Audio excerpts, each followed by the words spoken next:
bem-vindos ao Nerdologia de História. Meu nome é Felipe Figueiredo, formado em História Comunista, podcaster, youtuber e professor. Hoje veremos se a humanidade aprendeu com seus erros nucleares. No Nerdologia anterior, o Átila explicou pra gente sobre o acidente nuclear de Chernobyl na Ucrânia em 1986. O que aconteceu, as medidas tomadas, as principais consequências e, principalmente, o fato de que se os escandinavos não tivessem detectado o acidente, provavelmente o mundo não teria ficado sabendo tão cedo. Vocês também comentaram sobre isso no Nerdologia, que explicou a dissolução da União Soviética. E qual foi o legado do desastre de Chernobyl, além das fases de Call of Duty em Pripyat? Na época, o governo soviético buscou minimizar o acidente, tanto para o público interno como para a comunidade internacional. A explosão ocorreu 1h23 da manhã do dia 26 de abril. Às 9h30 do dia 28 de abril, os suecos detectaram radiação. E às 21 horas do mesmo dia, a rede estatal de notícias deu a seguinte declaração: um acidente ocorreu na usina nuclear de Chernobyl. Medidas estão sendo tomadas para eliminar as consequências do acidente. A ajuda necessária aos afetados está sendo dada. Foi estabelecida uma comissão do governo. Não muito consoladora, né? Nas 91 horas entre a explosão e o comunicado do governo, milhares de veículos e pessoas já haviam sido mobilizadas e já tínhamos pessoas mortas dentro dos bombeiros locais. Devido à proporção do acidente, que criou zonas de exclusão de dezenas de quilômetros quadrados, evacuou mais de 100 mil pessoas e causou um número até hoje debatido de mortes, diretas ou indiretas, o regime soviético não conseguiu manter segredo sobre as providências em relação ao acidente. O desastre somou-se à política de abertura de Gorbachev, a glasnost, e a imprensa soviética responsabilizou os governantes, contribuindo para a queda da credibilidade do regime.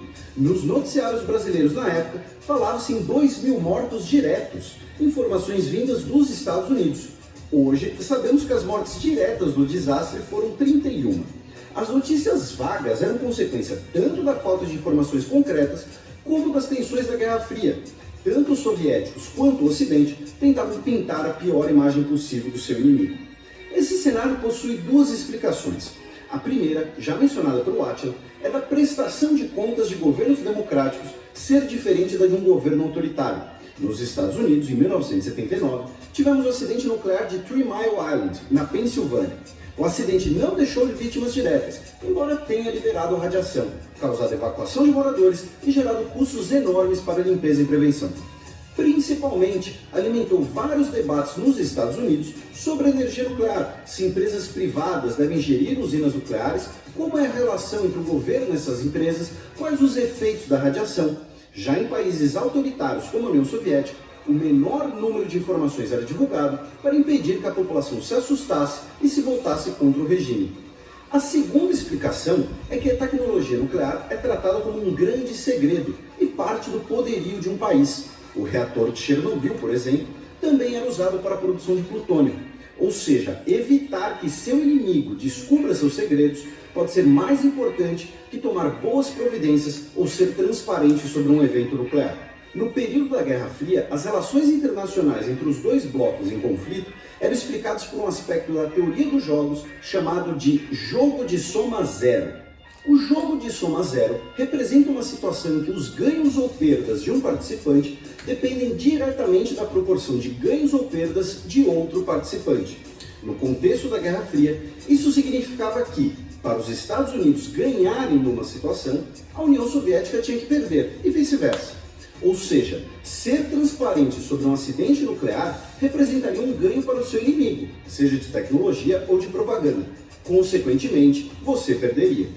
O desastre de Chernobyl, entretanto, teve mais que proporções nacionais, teve proporções globais. Ucrânia e Belarus foram as regiões mais afetadas, mas consequências em plantações e animais são sentidas na Europa até hoje, com leis estabelecendo que níveis de radiação em animais devem ser checados antes que possam ser consumidos. Além disso, um grande efeito na população humana, com doenças ligadas à radiação como câncer, aumento de pedidos de abortos por temor de contaminação, dentre outros exemplos. Ainda não se sabe se os mutantes de Stalker existem de verdade. Com o desastre, o mundo passou a perceber que o diálogo em temas nucleares era de interesse internacional, não apenas nacional.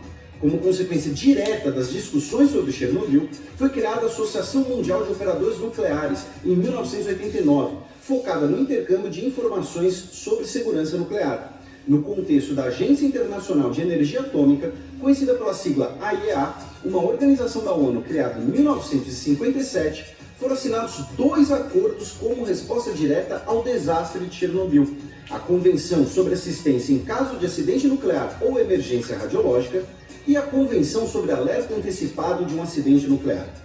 Notaram que a AIEA foi criada em 1957?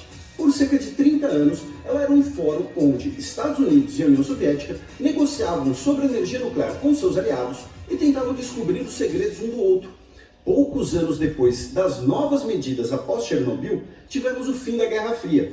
Com a diminuição das tensões políticas e o estabelecimento de governos mais democráticos, as relações internacionais passaram a ser regidas por um clima de otimismo, que é explicado por outro aspecto da teoria dos jogos, o jogo win-win, de ganhos mútuos.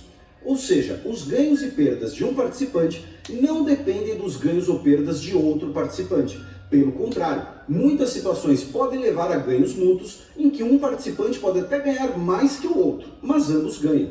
Em 1994, é assinada a Convenção sobre Segurança Nuclear, considerado o maior acordo sobre o tema. Em 2015, tivemos uma emenda na Convenção, como consequência de outro desastre nuclear, o de Fukushima. Isso quer dizer que as usinas nucleares são 100% seguras? Não. Temos usinas pelo mundo que ainda estão se adaptando aos novos padrões de segurança. Por exemplo, a usina de Metsamor, na Armênia, iniciou suas operações ainda no período soviético, em 1976, e não possui contenção de concreto em torno de seu reator.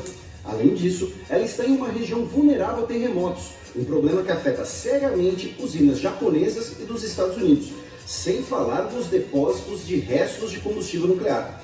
Talvez algum de vocês possa dizer que era simplesmente desligar essas usinas mais perigosas. Metsamor, entretanto, fornece 40% da energia da Armênia, um país frio e territorialmente obstruído. Será que aquelas pessoas podem viver sem essa usina? O físico Amory Lovins propõe que a energia nuclear, mais do que um assunto técnico, é também um tema ético em casos como esse. Como sempre, aqui embaixo tem diversas fontes e referências para quem quiser saber mais sobre esse assunto complexo. Não se esqueçam de curtir e compartilhar o vídeo. Assine nosso canal para aprender mais sobre teoria dos jogos nas relações internacionais e até a próxima. Esse Nerdologia é um oferecimento